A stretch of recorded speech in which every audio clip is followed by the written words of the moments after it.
Daydreamer Place. Hi guys, welcome to the first video of my new series, Hero Origins. So this was from a subscriber months ago. He or she requested me to make a video on Sun Wukong, and here it is. Okay, I hope this will be an interesting enough take on hero videos.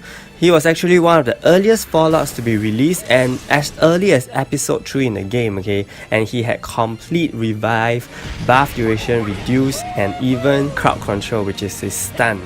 So as mentioned in my introductory video, I'll be tackling 3 things in this series. What is the hero's role in the story of the game, the name and actual lore origin of the hero, and also some brief miscellaneous information about the hero's usage currently. Okay, without further ado, let us check out Sun Wukong's story in 7 Nights.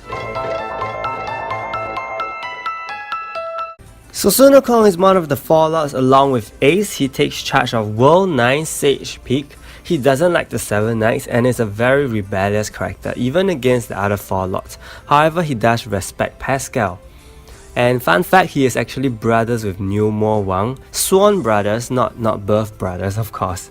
Okay, prior to his awakening, he was always at loggerheads with Mo Wang, and he was actually weakened by the power of destruction. Okay, so in episode 14, he was taunted by Mo Wang, and he decides to receive the power of destruction from Dylan's.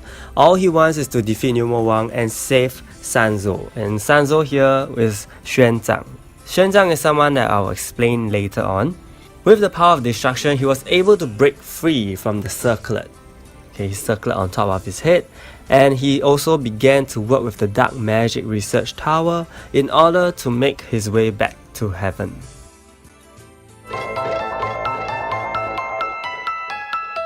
Frequently known as the Monkey King and Monkey God, but do you really know the real story of this character design? Sun Wukong's actual design inspiration originates from China back in the 16th century from a novel called Journey to the West. The name Sun Wukong is merely one of his many names and is actually given to him by Xuan Zhang, who I mentioned earlier. Sun Wukong was born from a stone and obtained supernatural abilities.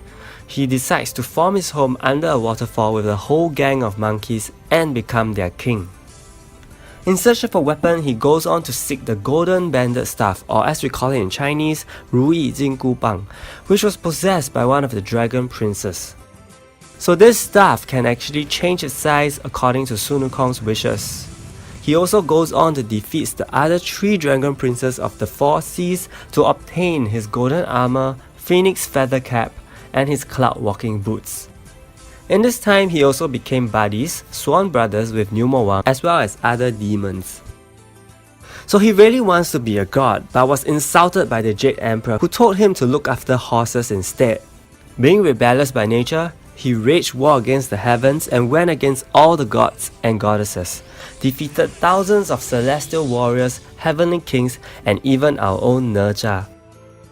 Later on, after countless attempts to imprison him, the heavenly beings finally turn to the Buddha for help, who successfully traps him in a mountain for 500 years.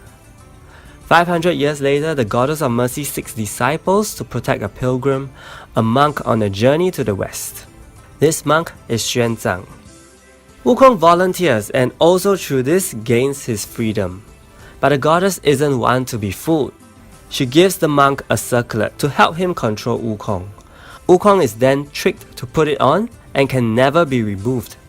If the monk chants a sutra, Wukong will suffer extreme pain and headache due to the tightening of the circlet. And over here, he also gained the ability where his hairs can transform into clones. With that, Wukong accompanies Xuan Zhang as a bodyguard, and after the entire journey, Wukong is finally granted Buddhahood and makes his way to the heavens.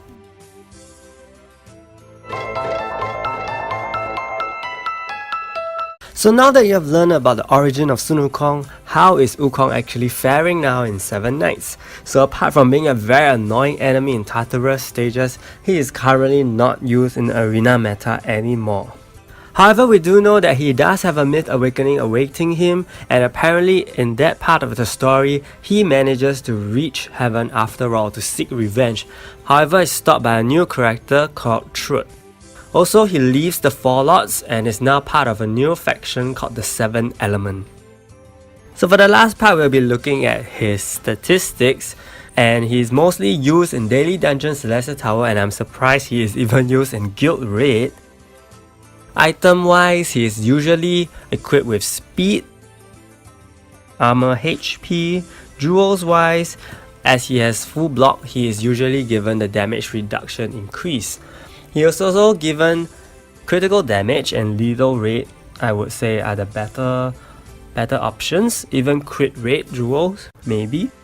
And for accessories wise, he is mostly given death debuff. So he is still commonly used in the death team because of his tankiness and his ability to revive with 5 clones. So I've come to the end of the first episode of 7 Night Hero Origins. Do let me know in the comments who else you would like me to feature in this series, and if you enjoyed this video, do give it a like and subscribe to my channel for more of such videos, and of course gameplay content as well. Thank you and see you!